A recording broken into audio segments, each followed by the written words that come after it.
le dessus, Père, sur ces feux de forêt. Et alors maintenant que nous nous tournons vers ta parole, nous te rendons grâce pour la liberté que nous avons de la prêcher et nous te demandons, Père, qu'elle fasse effet dans nos cœurs et dans ton Église, s'il te plaît. Amen. Si vous avez votre Bible, je vous invite à prendre le petit prophète Agée au chapitre 2. Agée, chapitre 2. Et nous allons faire la lecture du chapitre en entier. Le 21e jour du 7e mois, la parole de l'Éternel fut révélée par l'intermédiaire du prophète Agée. Parle au gouverneur de Juda, Zorobabel, fils de Shealtiel, au grand prêtre Josué, fils de Jotsadak, et au reste du peuple.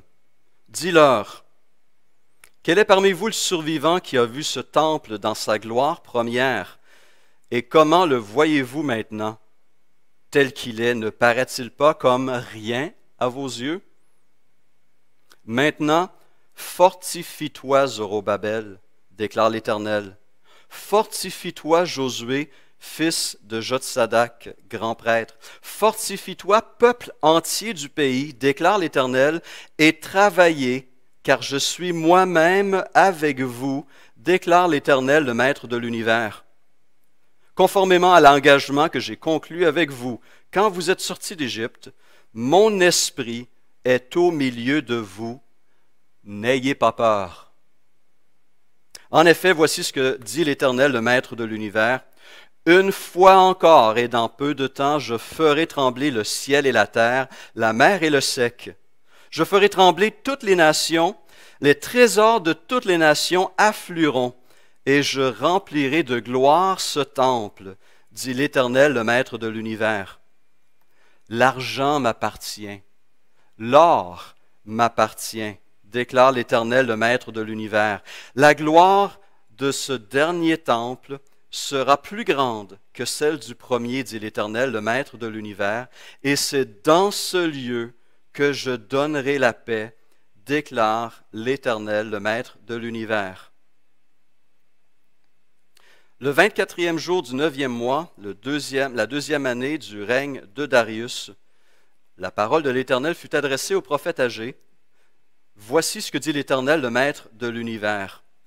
Propose au prêtre cette question sur la loi. Si quelqu'un porte dans le pan de son habit de la viande consacrée et qu'il touche avec son habit du pain, des plats, du vin, de l'huile ou un aliment quelconque, ces choses sont-elles saintes? Les prêtres répondirent non.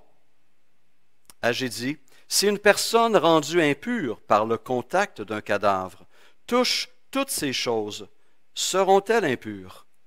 Les prêtres répondirent, elles seront impures. Alors Agée reprit la parole.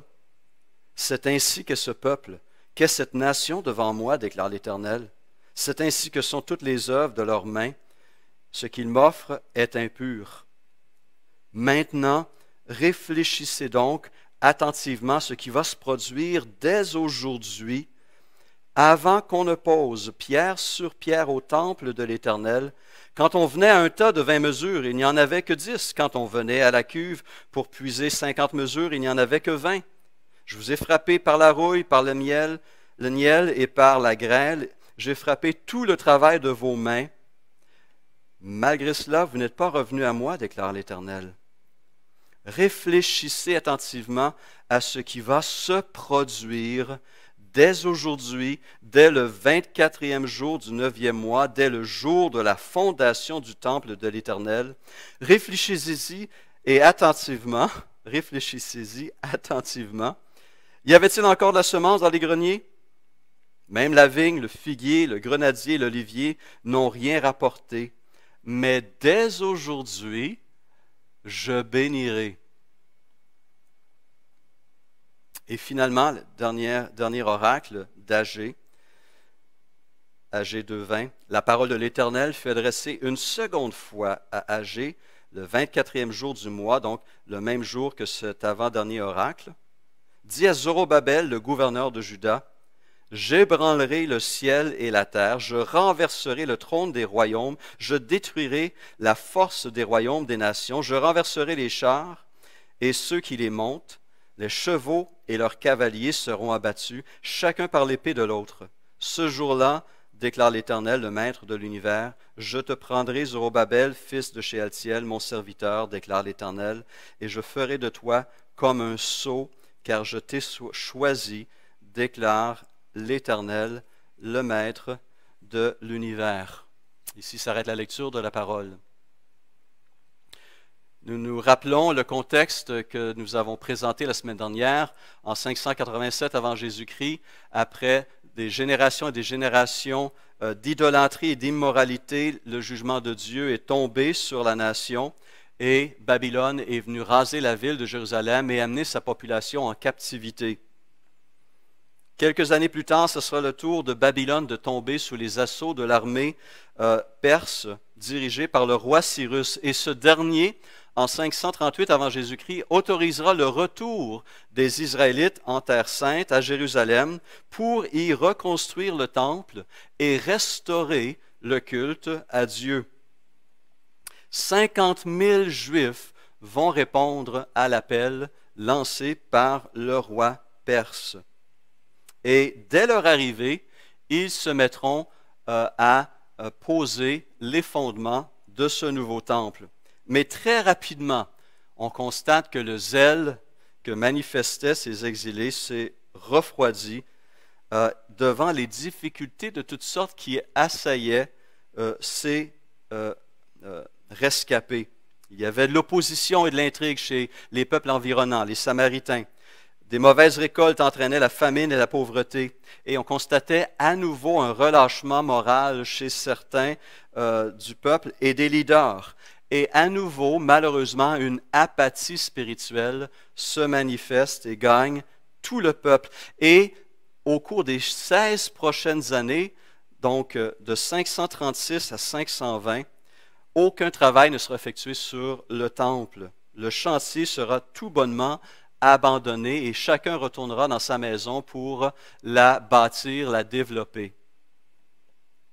Puis à nouveau, en 520, une voix prophétique se fait entendre, âgée et dirigée par l'Esprit de Dieu pour apporter un message à Israël, et il prendra la parole la toute première fois le 29 août de l'an 520 avant Jésus-Christ pour inviter le peuple à considérer ses voies, à réexaminer ses priorités, et à se mettre à nouveau à chercher premièrement le royaume et la justice de Dieu en rebâtissant le temple de l'Éternel.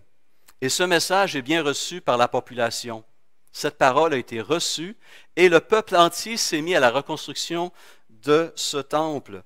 Et à travers la réponse du peuple qui est mentionnée au chapitre 1, versets 12 à 15, on voit dans cette réponse-là et dans l'action du peuple et de Dieu les ingrédients d'un profond réveil spirituel. Mais qui dit réveil ne dit pas facilité.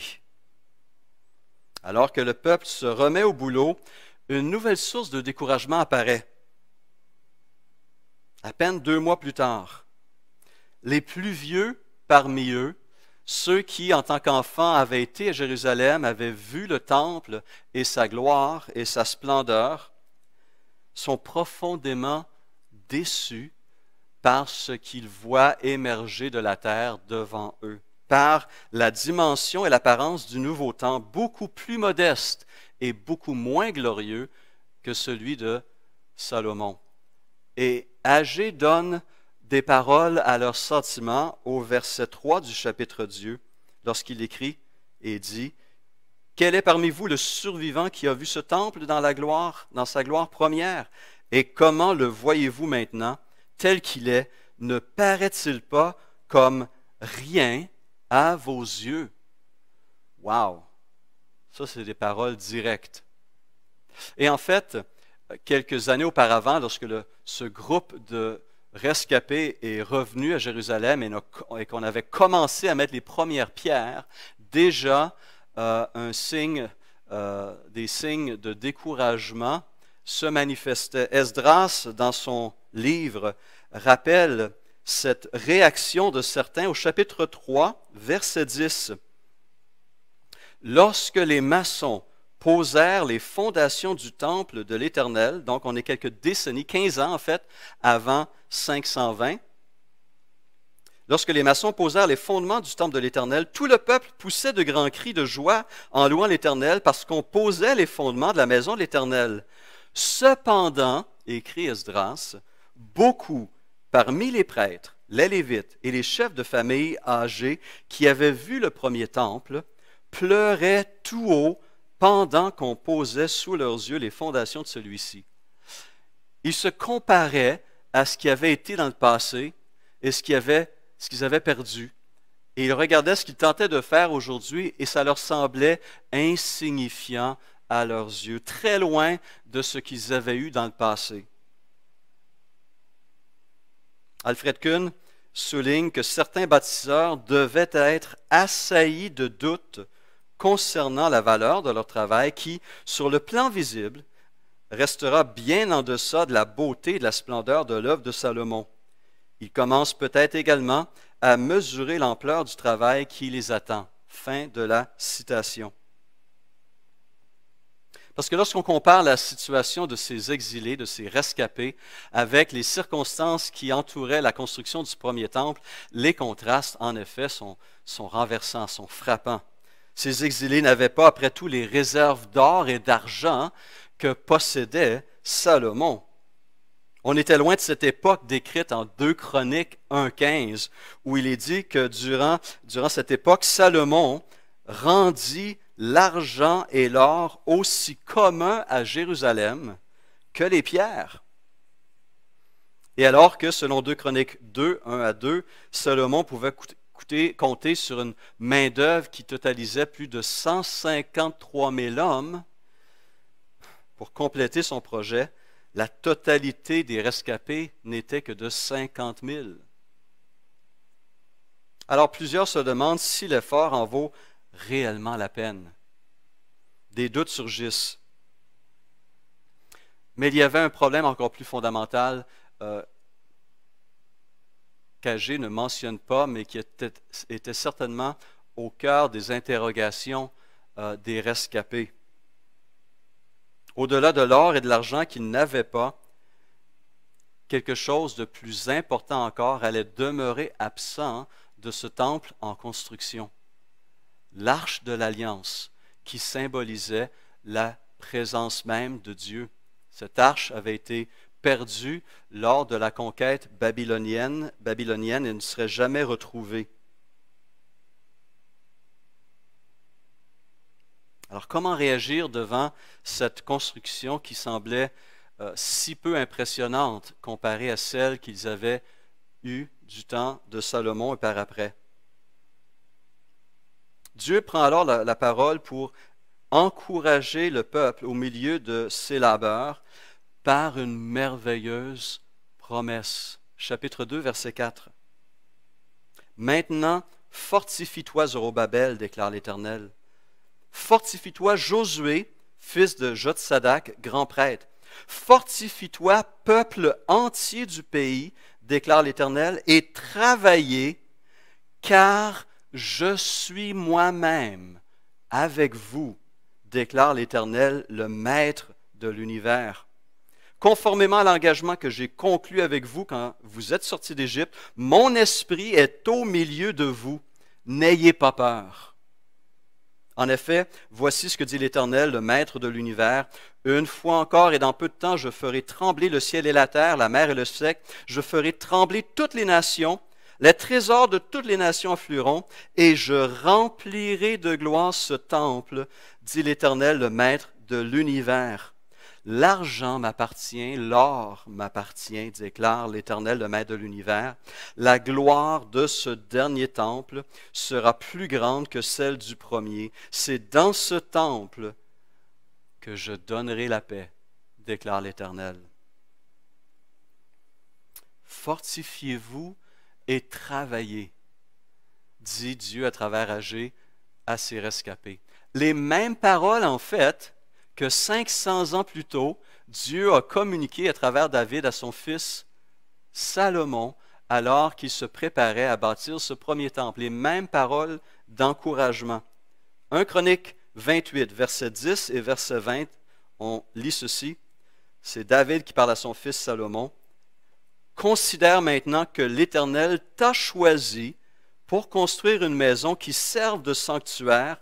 Fortifie-toi et agis. » Et à nouveau, verset 20, David dit à son fils Salomon, « Fortifie-toi, prends courage et agis. N'aie pas peur, ne te laisse pas effrayer, car l'Éternel, mon Dieu, sera avec toi. Il ne te délaissera pas, il ne t'abandonnera pas. » Fin de la citation.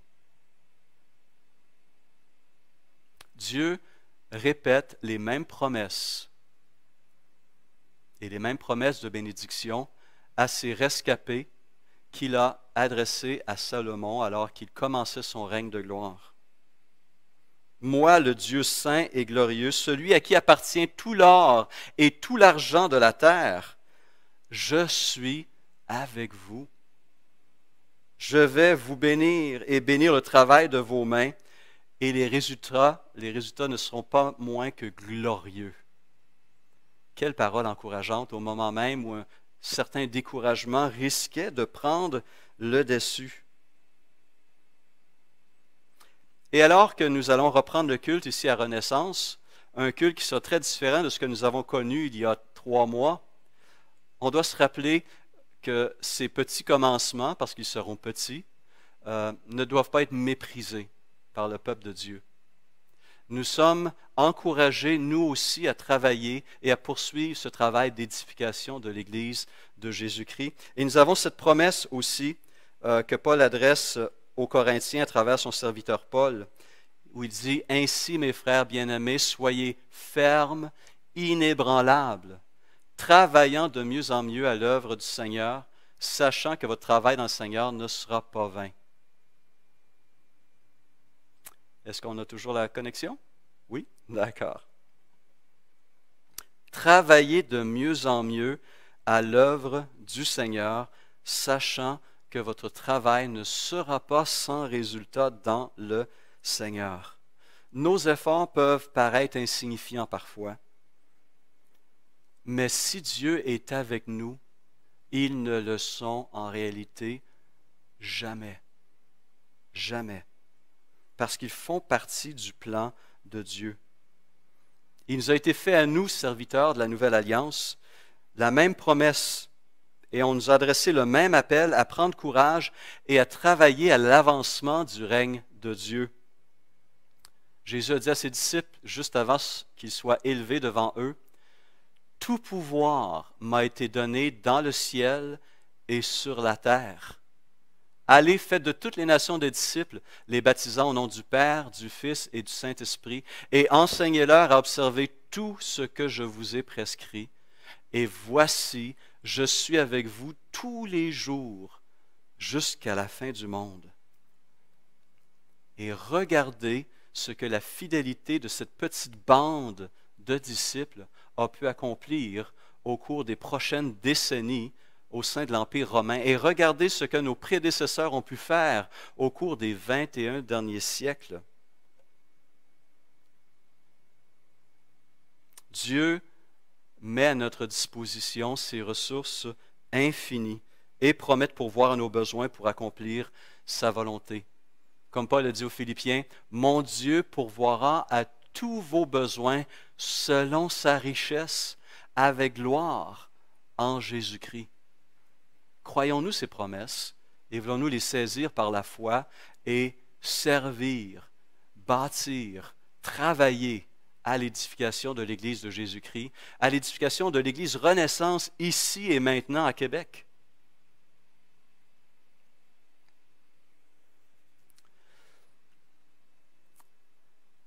Et je veux votre attention maintenant parce que j'aimerais souligner quelque chose d'important dans ce texte qui risque de passer inaperçu.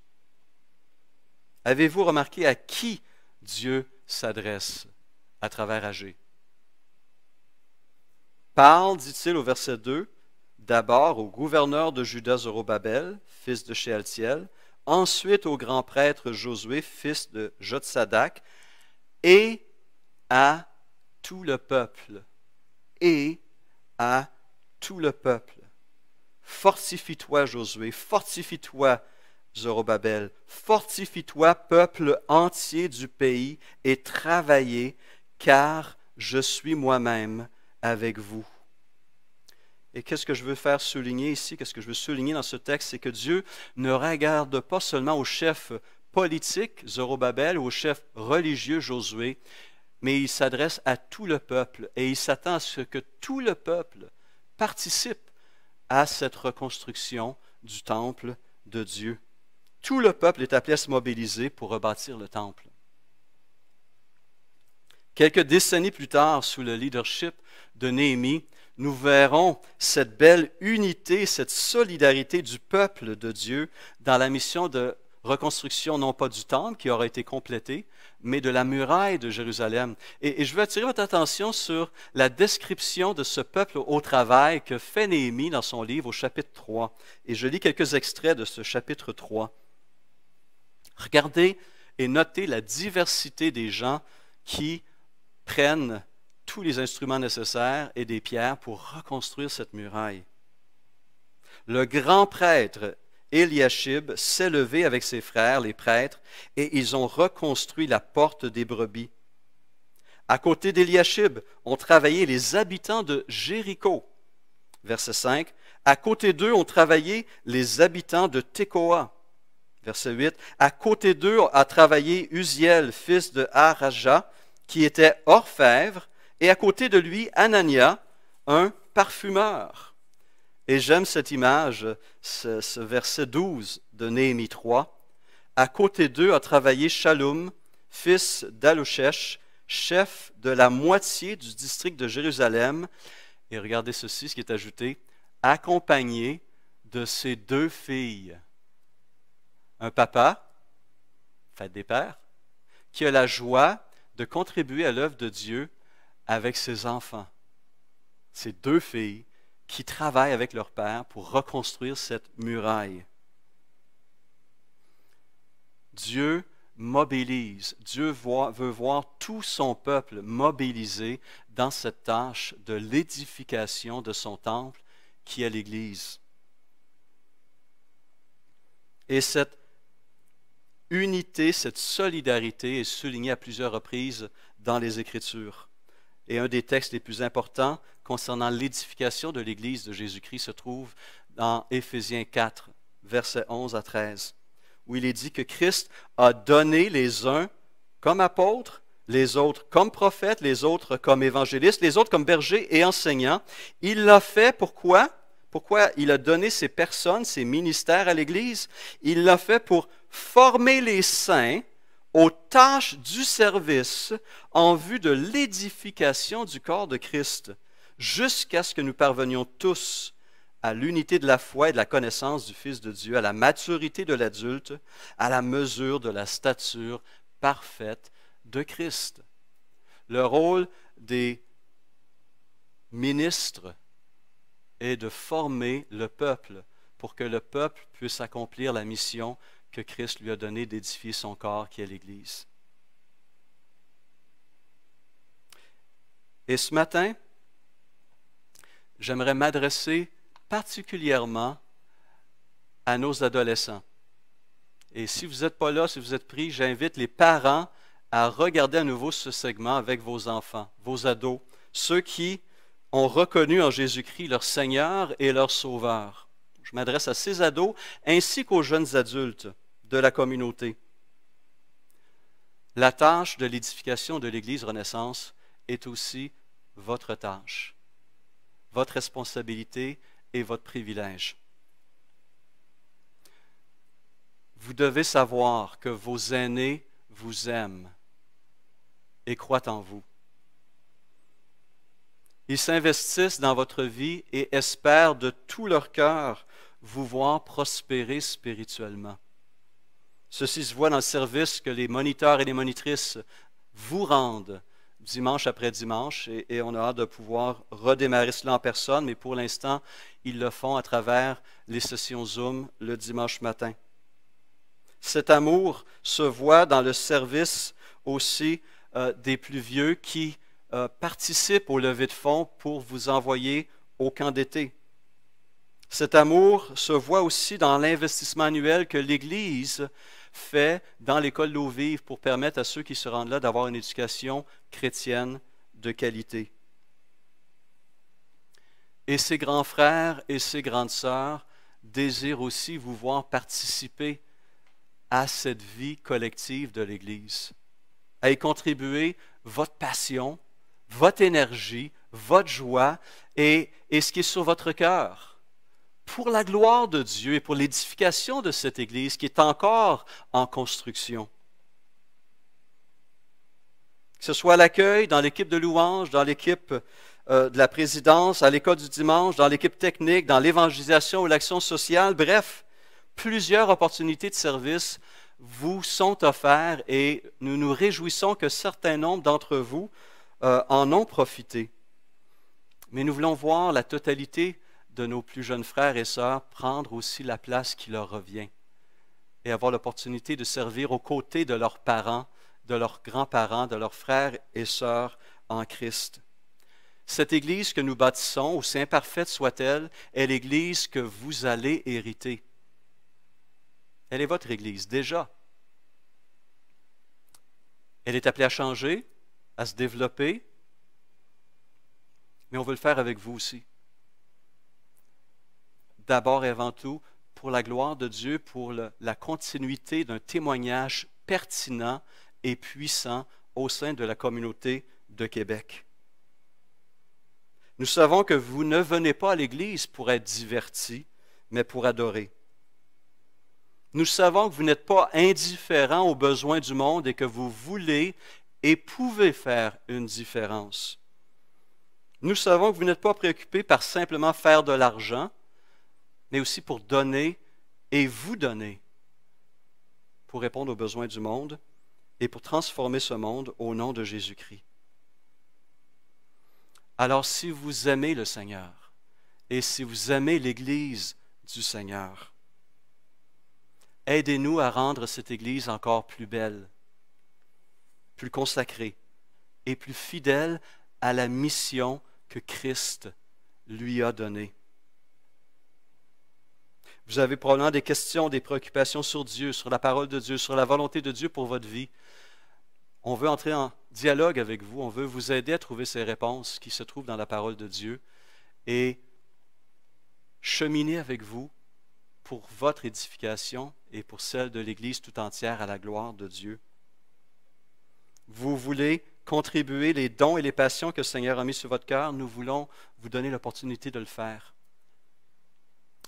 Venez nous parler, montrez-nous comment on peut vous encourager et vous intégrer dans cette mission. Et s'il y a des choses qu'on peut améliorer, changer, nous voulons le faire pour l'édification de l'ensemble du corps de Christ.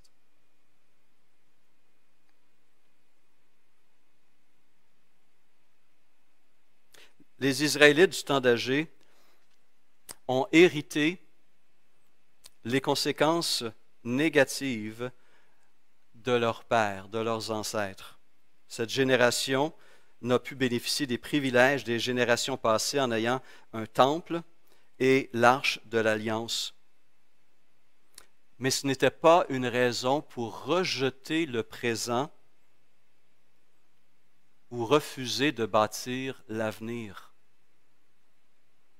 Dieu invite ce peuple, là où il se trouve, d'aller de l'avant et de bâtir, et de continuer à bâtir, et d'édifier, et de témoigner de la grâce et de la présence de Dieu en leur sein. Et pour les encourager dans cela, il leur fait une des promesses les plus encourageantes. La gloire de ce dernier temple sera plus grande que celle du temple de Salomon. Une promesse qui leur semblait tout à fait loufoque, irréaliste, mais qui s'est réalisée 500 ans plus tard, lorsque Jésus, nourrisson d'abord, puis comme enseignant et Messie, s'est présenté dans ce temple de Jérusalem. Déjà comme bébé, 500 ans plus tard. Nous lisons ceci en Luc 2, 25 à 31, qu'un homme nommé Siméon, un homme juste et pieux, attendait la consolation d'Israël et l'Esprit Saint était sur lui. Le Saint-Esprit lui avait révélé qu'il ne mourrait pas avant d'avoir vu le Messie du Seigneur, nous dit Luc 2, 26.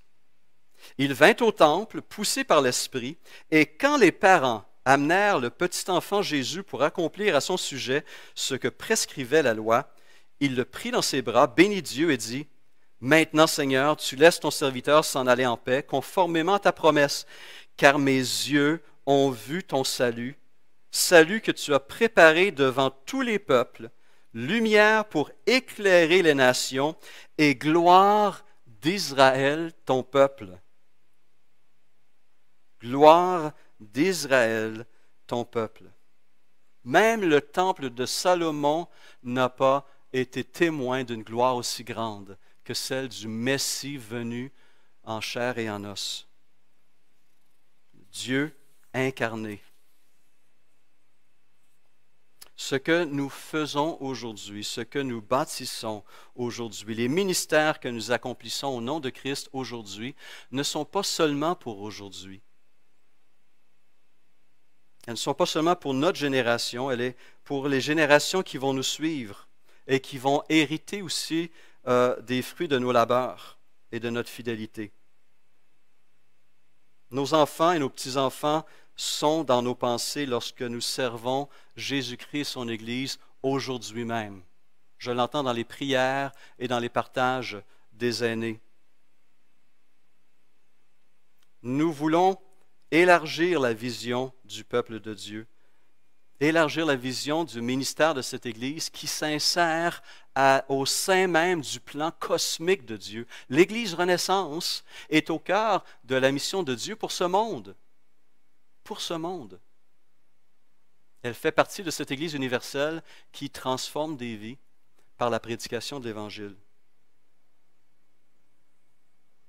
Dieu promet de récompenser cette consécration à son appel. Et c'est ce qu'il va dire dans les versets 10 à 17.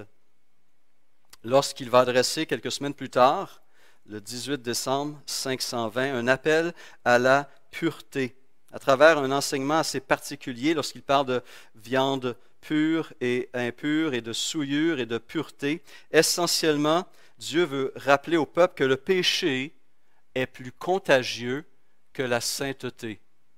Le péché est plus contagieux que la sainteté. Et que c'était parce que le peuple était impur que Dieu n'avait pas pu le bénir.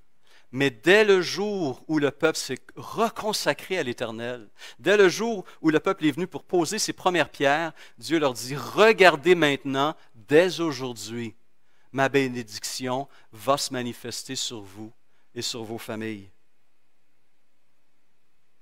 Et par ce texte, Dieu veut rappeler que la consécration du peuple suscite sa bénédiction sur le travail de leurs mains. Et il conclut finalement avec une parole d'encouragement, cette fois-ci adressée à son représentant, à ce serviteur Zorobabel, qui, malgré ses 16 années d'immobilisme face à la reconstruction du temple, Dieu lui fait une promesse qu'à travers lui, le peuple sera à nouveau béni et les promesses de Dieu vont continuer à s'accomplir.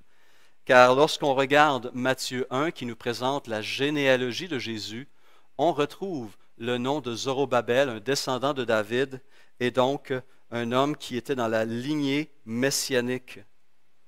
Son ascension à la tête des rescapés du peuple de Dieu confirme que Dieu n'a pas abandonné ses promesses au peuple. Le Messie allait venir.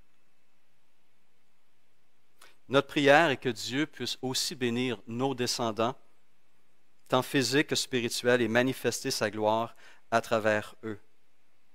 Et donc se termine ici ce survol de cette petite lettre prophétique, mais très riche, très personnelle, très ponctuelle, dans laquelle nous sommes invités à examiner nos voies et à bien analyser nos priorités et à mettre l'accent sur la mission que Christ donne à son peuple, d'aller et de bâtir son Église, son temple.